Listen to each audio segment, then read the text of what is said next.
Is defending the U.S.'s coronavirus response, even casting it as far better than other nations around the world. It was part of the president's latest White House briefing yesterday that included a lot of questionable claims. Well, joining us right now is John Haltwanger, who is a senior politics reporter with Business Insider. John, thanks for being here. The U.S. is by far and ahead the #1 in both cases and deaths.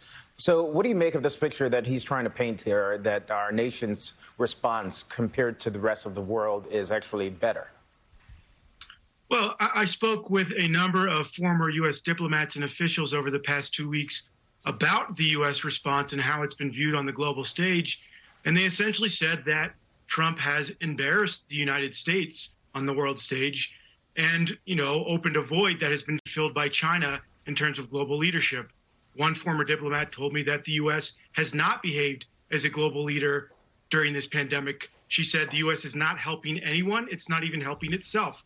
And what she was referring to was the lack of a robust testing system and the fact that governors have often had to turn to each other for help, and in some cases even China, in order to receive much needed medical equipment because Trump has denied them that help.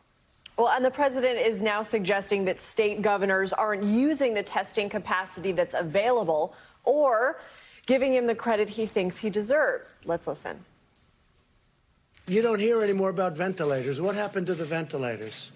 And now they're giving you the other. It's called testing.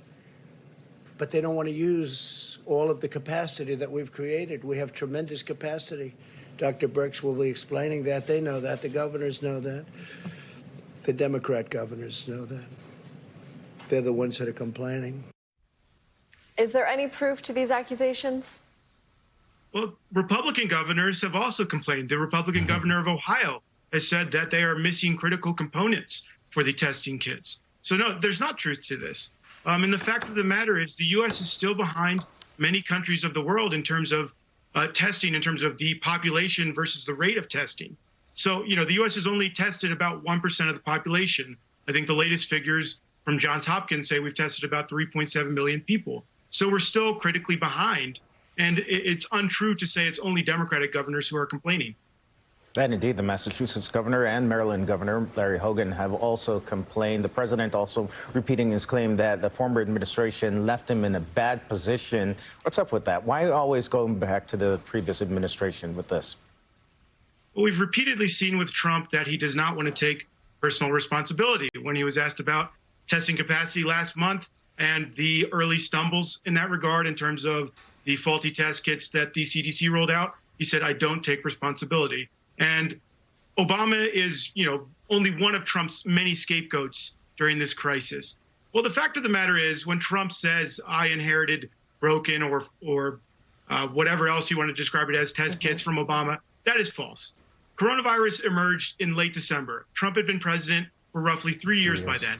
It is true that some of the critical supplies the U.S. needs during this crisis had been depleted by the Obama administration, such as masks, but Trump had 3 years to gather more supplies and to prepare. All right, yeah, John Haltwanger, thank you so much. Sorry we're out of time, but always good to see you. We do thank you, everyone, for watching us on this Sunday, Msnbc Live. I'm Candace Gibson. And I'm Lindsay Reiser. Coming up next, Alex Witt talks to Michigan Congressman Dan Kildee about the restrictions and protests there.